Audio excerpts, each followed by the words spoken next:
Hi, welcome to True Crime. I'm your host, Ben Dover, and I have with me today Kurt Valander.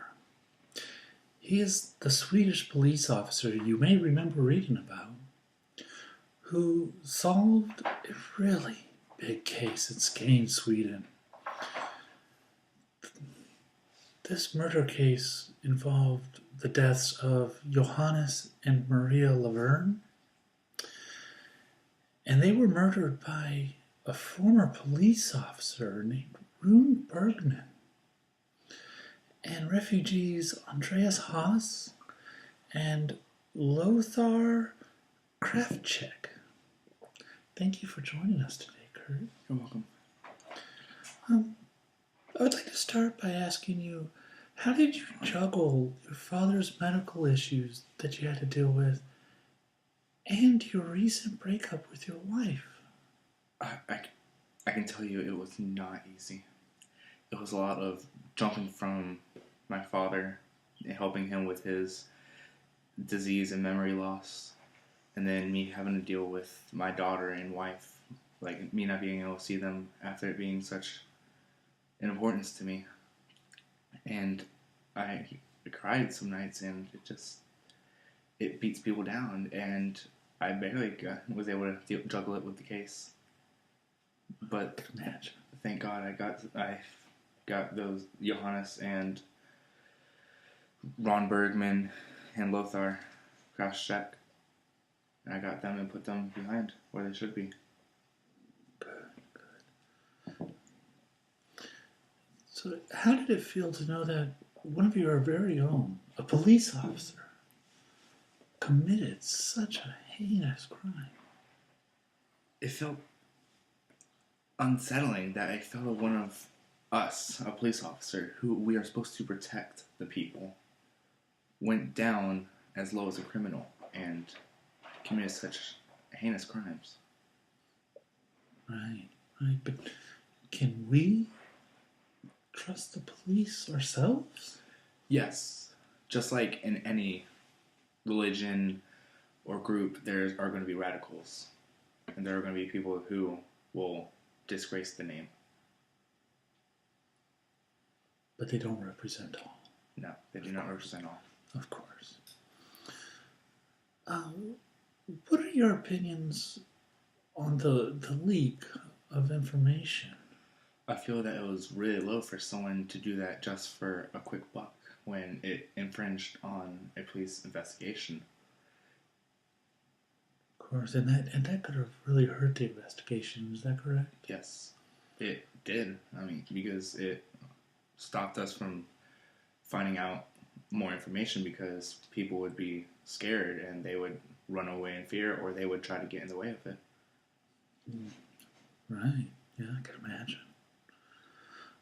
Yeah, this one is really intriguing to me. When you jumped into that burning building at the refugee camp, what was going through your mind? I was thinking to myself, I have to get in here and save whoever's in here. But little did I know that it was just a cot in there, no one else. But then after the fact, I found out that it was a remotely detonated bomb that set off the fire in the hut at the refugee camp. Well, thank God you weren't hurt. I did come back with a few scrapes from the window and some first-degree burns. Wow. So, do you think that Skane is a safe place still? Yes, it is. We have our best detectives and police officers maintaining a secure area of Skane. Okay, that's good. When you first arrived at the crime scene, what was your initial thought? Disgust of how brutal this murder was. There was blood everywhere, and you couldn't recognize Johannes, and Maria was tied up with a noose around her neck. It was just terrible to see two of our elderly. That's What a shame. Now, as far as the evidence, did you keep the chain of custody intact for the evidence? Yes. In every single one of our cases that we perform, we make sure that we have a line of our chain of custody stays intact because it is crucial to any investigation. Because if you mess up and you don't keep your chain of custody, it can ruin the whole investigation and let people go off scot-free. Of course. And that would have been horrible in this case. Mm-hmm. Horrible. Well, at least for the Rune Bergman, Lothar and his accomplice Andreas did give themselves up. Right. Yeah. What all evidence did you collect and information did you find? We found quite a few things. We found the triggering device for the bomb, the noose around Maria's neck, blood splatter from the bodies, which was everywhere in the room.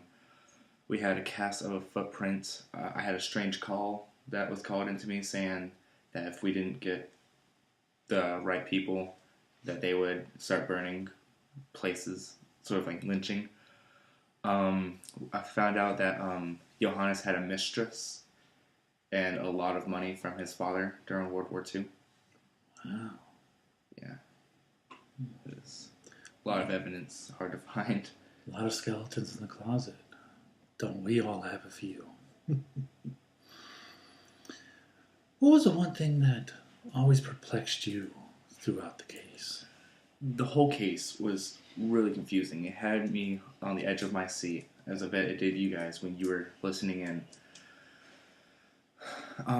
But one thing that always perplexed me until the very end was there was a barrel of hay for the horse in their barn, Johannes and Maria's barn, that the horse was eating on, even though it should have already been done.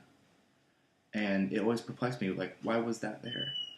But little did I know, when I was interrogating Andreas and Lothar, they said that when they were pulling out the money from the hay barrel, they must have just thrown in some hay to get it.